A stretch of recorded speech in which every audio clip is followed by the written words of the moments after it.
ترکی میں ہوں. چلتے چلتے نا میری نظر چونٹی پہ پڑی ہے. میں نے اپنی زندگی میں اتنی تیز رفتار چونٹیاں نہیں دیکھی. بہت تیز رفتار ہے. لگتا ہے یہاں کی زندگی کا ہر نظام تیز رفتار ہے اور یہاں کی زندگی کی ہر ترتیب تیز رفتار ہے. ایک بیل سے نکل کے دوسرے بیل میں جا رہی ہے اور منہ میں ان کے سفید سفید کچھ ہے.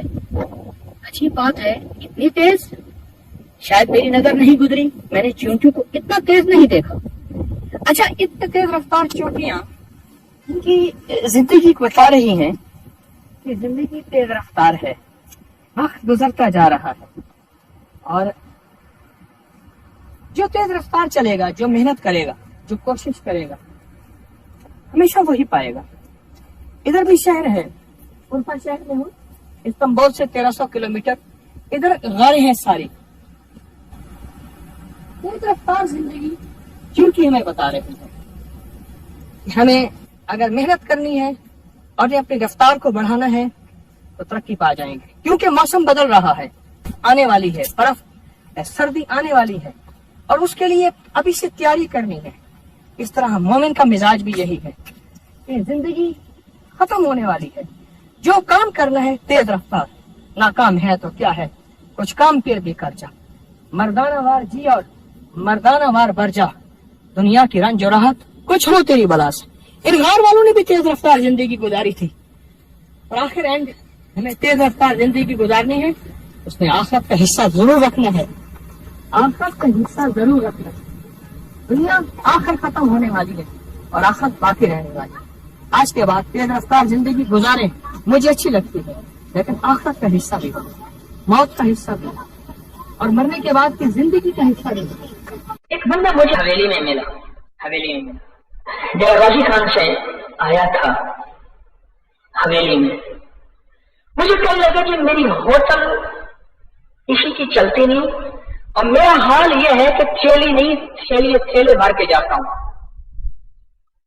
تو آپ نے 2 عمل بتائے تھے اور 2 عمل کی وجہ سے آپ کو دعائیں دیتا ہوں اور آپ کو میں دیکھنے آیا ہوں. میں نے آپ کے درس میں کہانیاں سنی تھی, شاید پہلے دیکھا ہوگا. کون سا عمل؟ ایک تو ہڈیاں کبھی بھی میں پھینکتا نہیں, ہڈیاں کبھی نہیں پھینکتا, رزق کبھی پھینکتا نہیں, اور سورت کوثر کبھی چھوڑتا نہیں. اور ہاں پرند اس کو دلوں میں, یہ جو چونٹیوں کے دل ہیں ان کو میں لنگر ڈالتا رہتا. بس یہی میرا عمل ہے اور اس عمل کی وجہ سے میں کہاں لوگوں کی ہوٹلیں چلتی نہیں اور میرا حال یہ ہے کہ میں تھک جاتا. یہ جو ہڈیاں ہیں نا, ہڈیاں میرے آقا کا فرمان ہے, حدیث کا مفہوم ہے. اللہ پاک ان کو پھر رزق لگاتا ہے اور نیک جنات اس رزق کو کھاتے ہیں. اور وہ جنات میرے پاس واقعات ہیں, میں نے سنائے ہیں درس میں. ایسے واقعات ہیں کہ میں نے ہڈیوں کا عمل دیا, انہوں نے گھر میں جو ہڈیاں پھینکی نہیں صاف جگہ پہ رکھی. بلیاں کتے بظاہر کھا جائیں, چیل کبے بظاہر کھا جائیں, بظاہر رات کو جنات آئے خواب میں. اب ہمیں شرم آتی ہے آپ کے گھر میں رہتے ہوئے اور آپ کو تنگ کرتے ہوئے. کون ہے آپ؟ کہاں وہی جنات جو آپ کے گھر میں آگ لگاتے تھے, کپڑے پھاڑ دیتے تھے, بیماریاں, تکلیفیں, جھگڑے کرواتے تھے, نفرتیں ڈلواتے تھے. جب سے آپ نے ہمیں رزق دینا شروع کیا ہے اب ہمیں شرم آتی. کون سا رزق؟ کہا تم ہڈیاں نہیں ڈالتے, صاف ہڈیاں جگہ میں نہیں رکھتے, وہ رزق ہمیں ملتا ہے. اب ہمیں اچھا نہیں لگتا کہ آپ کے گھر میں ہم آپ کو تکلیف دیں. ہم جا رہے ہیں, کہا ہم نے ایسے آنکھوں سے دیکھا, ایسے دروازہ کھلا اور اس قافلہ ہے بندوں کا جا رہا اور دور تک ان کا آثار نظر آئے کہ بس وہ آنکھوں سے اوچھل ہو گئے. کاش عمل سے مجھے بڑا کچھ ملا ہے, بہت کچھ ملا ہے. اور دوسرا جو میں دلوں اور چوٹیاں ان کو رزق ڈالتا ہوں, روٹیاں بچی, چاول بچے, باجرہ ہے, شکر ہے, چیزیں ہیں, کوئی رزق بچا, اس کی حفاظت کی اور اٹھا کے ان کو ڈالا. گڑ کی ڈلی آپ کے پاس ہوگی, گڑ آپ کے پاس ہوگا, اور کتنے کا ملا ہے؟ کسی دربار آستانے سے 10 روپے دے، بچہ راضی نہیں تھا، 10 روپے کا گڑ ملا ہے. اب دیکھیں تو صحیح، وہ بھی کینٹین سے ملا ہے، ہم نے نہیں دیا، کینٹین سے ملا ہے، 10 روپے کا گڑ ملا ہے.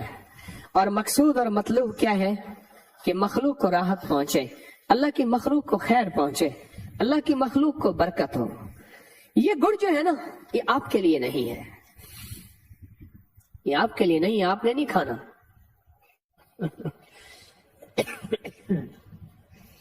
ہمارے ایک صاحب ہے، وہ نا بیٹھے بیٹھے ایک ایک پاؤ چینی کھا جاتے تھے، چینی ایک ایک پاؤ، گڑ آدھا کلو کھا جاتے تھے. کہنے لگے اگر شوگر گڑ چینی سے ہوتی تو مجھے کیوں نہیں ہوتی. لیکن احتیاط بھی ضروری ہے. میرے گھر میں نا ایک سوراخ کیا چونٹیوں نے. میں نے کہا بیٹا ان چونٹیوں کو روز مٹی نکالتی تھی. میں نے کہا ان کے ساتھ نا پسا ہوا، ہم نے کیا کیا ہوا ہے گھر میں، گڑ کو پیس کے اس کو موٹی چھلنی سے نکال کے اس کی شکر بنا لی. میں نے کہا پیسی ہوئی شکر یہ گڑ جو ہے ان کے بل کے ساتھ رکھ کے نا ان کو آہستہ سے کہو آپ ہمارے لیے دعا کریں اللہ ہمیں بڑا گھر عطا فرمائے. اچھا صبح دیکھتے تھے تو وہ گڑ شکر نہیں ہوتا تھا، لے جاتے تھے، ان کی مٹی ہم اٹھا لیتے تھے جھاڑو سے، پھر وہ اور مٹی نکالتے تھے، پھر ان کو اور گڑ دیتے تھے، شکر دیتے تھے، اور یہی پیغام دیتے تھے اور دیتے رہے اور دیتے رہے. اللہ نے اپنے نام کی برکت سے عطا کر دیا. بے زبان دعائیں کرتے ہیں، بے زبان بولتے ہیں. سورت نمل ایک پوری سورت ہے، چونٹی نمل کہتے ہیں چونٹی کو، سورت نمل ایک پوری سورت ہے. یہ گڑ ابھی دم ہوگا، آپ نے اس کو پیسنا ہے. آپ نے کس کو گھر کی چونٹیوں کے بلوں میں، اس دن میں دیکھ رہا تھا چونٹی نے مٹی نکالی. آج کل چونٹیاں آپ نے گھر کو، اگر چونٹیاں کے بل نہیں ملتے، آپ کو نہیں ملتے، قبرستان میں کیڑے مکوڑوں کے بل پہ ڈال دیں. اگر چونٹیوں کے بل نہیں ملتے کہاں ڈال دیں؟ قبرستان کے کیڑے مکوڑوں کے بلوں میں ڈال دیں. اور لیکن اگر گھر میں ہو، اگر گھر میں ہو تو اچھی بات ہے، اگر گھر میں ہو، ورنہ قبرستان کے. اور اس کے آپ نے کتنے حصے کرنے ہیں؟ 40 حصے کرنے ہیں. کتنے؟ اس کے 40 حصے کرنے ہیں. چھوٹی چھوٹی پوڑیاں 40 بنا دینی ہے شاپر میں، اور یہ روز ڈال دینی ہے، دوسرے تیسرے ڈال دینی ہے، یہ ایک صاف جگہ پہ، اور اپنی مراد پیش کرنی ہے. ایک واقعہ سنو. انارکلی تھانہ ہے، اس کا ایک ایس ایچ او ہوتا تھا. اس کے ایس ایچ او نے کہا، ان سے میرا تعلق تھا، فوت ہو گیا. ایک ڈاکٹر صاحب تھے، ان کے ہاں بیٹھنا ہوتا تھا، وہ بھی اللہ والے ہیں، آج کل بحریہ ٹاؤن میں رہتے ہیں، بوڑھے ہو گئے، بہت زیادہ درویش ہیں. تو مجھ سے کہنے لگا یہاں انارکلی میں ایک یوسف فالودے والا ہے، سردی ہو یا گرمی، کوئی میرے خیال میں جنات کو بھیجتا ہے، جاؤ اس کا فلودہ پیاؤ. اور اس کے مقابلے میں دنیا میں ہر بندے نے دکان کھولی ہے، اور اس کی دکان میں کوئی کہانی ہی اور ہے، لینے لگی ہوئی ہیں کوئی قدرت کی. وہ ایسے جو کہنے لگا، میں نے اس سے پوچھا، میں نے کہا آپ کے اتنے بڑے رزق کی وجہ کیا ہے؟ کہا میں انسانوں کا لنگر چلاتا ہوں، انسانوں کو کھلاتا ہوں، بے لوث کھلاتا ہوں، اور بے زبانوں کو بھی کھلاتا ہوں، ایسے جو سوال انسان نہیں کر سکتے، اور ایسے بے زبان جو جانور ہیں. اور کہا میں کیا کرتا ہوں، میں یہ بے زبانوں کا لنگر، اس میں شکر بھی شامل، گڑ بھی شامل، شکر بھی، اور کہا میں کیڑے مکڑوں کے بلوں میں ڈالتا ہوں. اس کی وجہ سے رب نے میرے رزق میں بے بہا برکت دے دی.